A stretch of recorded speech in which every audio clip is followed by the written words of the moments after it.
Hello, Bull Profits Nation, and welcome to the March 2020 month-end edition of Amber's Macro Monday, right here on the Paul Mampilly YouTube channel. I'm Amber Lancaster. Thanks so much for tuning in. A lot has changed since my last update.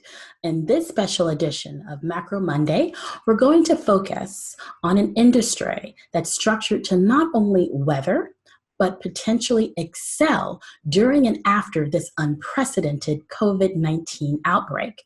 And as I wrote in my latest Bold Profits Daily article published on March 25th, COVID-19 and all of its virulence has quickly ushered in a mighty change. This mighty change was needed for some time. The change is a mega transformation from the old world to the new world. And in this instance, I'm referring to the new era of digital transformation. And it's humbling to think that out of such peril, such technological changes to society can take form. So first off, I was reading an article from Axios this morning, which encapsulates today's Macro Monday update. The article's title is Coronavirus Pushes Traditional Businesses into the Digital Age. So in the piece, they note that, quote, a slew of old line industries that once hesitated to embrace digital technologies are now being forced to do so for the sake of survival, end quote. They also say this matters because, quote, once consumers get used to assessing and accessing services digitally, from older restaurants finally embracing online ordering or newspapers finally going all digital, these industries may find it hard to go back to traditional operations, end quote. So we've seen these changes in real time. If you're an avid watcher of broadcast or cable news on television, you may have noticed over the last couple of weeks, news anchors and TV analysts are now using Skype, Zoom, Citrix, and other digital video software right from their homes to conduct interviews and broadcast their news segments to the world. So here at Bold Profits, we use Zoom to record our webcasts for the past couple of years, and that's how I'm able to speak to you right now. So it's interesting to see traditional news networks embrace this relatively new form of technology to communicate. This digital change is also now seen in the movie industry. As in my tweet on March 17th, I noted that it's great to see a shift happening as old world companies learn to adapt. Universal Pictures is now releasing movies in theaters and at home on the same day. This may become a new precedent for the film industry.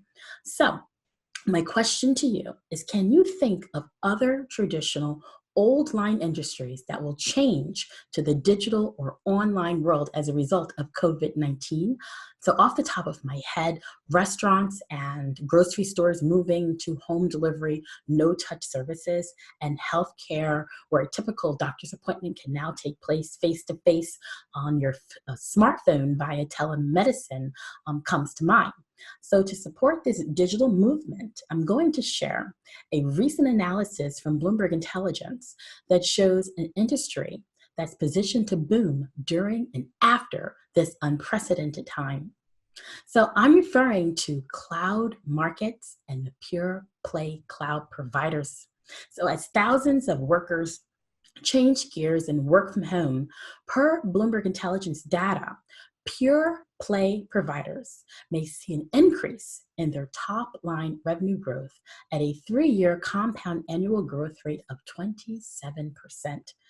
These companies expected to see this growth include infrastructure software, cloud companies like Zoom and Slack, and even with the potential hindrance of reduced IT spending due to the pandemic, this will still be a growth industry. So per their Bloomberg data information, quote, segments such as collaboration software, cloud security, and multi-cloud infrastructure stand to benefit from work from home arrangements, while there will be a long tail of on-premise databases similar to mainframes. And So moreover, content management suppliers like Box, which we also use at Bull Profits every day to save our files, may see rising demand from businesses and companies investing in cloud solutions to keep businesses functioning on a high level while workers are working remote. So to digress, cloud computing is when data is stored over the internet versus a physical hard drive.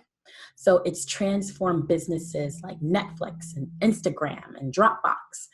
Cloud computing services include these three major categories.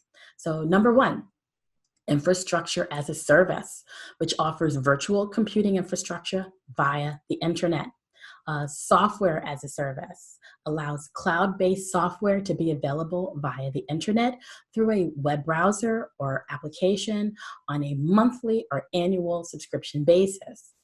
Platform as a service supports the development and the deployment of web applications via the internet. So, Bloomberg Intelligence has found that, quote, software enabling remote work and related security is a trend that will last beyond COVID-19 and will become part of digital transformation initiatives. Spending on cloud segments such as infrastructure as a service and platform as a service will accelerate as businesses see the benefit of cloud-based infrastructure in remote work environments. So we believe cloud infrastructure spending will be immune from a likely pullback in overall IT spending through the second half of the year, end quote. So to recap, on a large scale, we will likely see in the coming months and years ahead a notable boom in pure play cloud market segments. So COVID-19 has accelerated our need for cloud infrastructure and software. And what's most significant is that even once we've defeated COVID-19, this industry will become ingrained in the digital transformation initiative and will be here to stay. So lastly, before I sign off from this special COVID-19 edition of Macro Monday, I want to share this intriguing infographic from Visual Capitalist titled "The Math Behind Social Distancing." They note that social distancing measures can play a critical role in controlling the spread of pandemics, but only if carried out properly. This graphic shows how scientists measure the intensity of an infection disease by its reproduction number. Here are three examples of how reducing social exposure limits infection over a 30-day period. With no social distancing, one person can infect 2.5 people within 5 days, and in 30 days, 406 people are infected.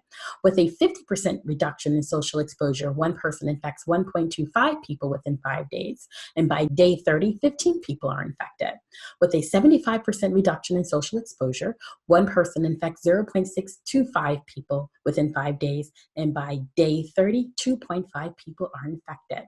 So, as we practice social distancing together, I sincerely wish you and yours to be able to stay safe and healthy through this COVID-19 outbreak so that we can all enjoy investing in these industry gains and trends ahead.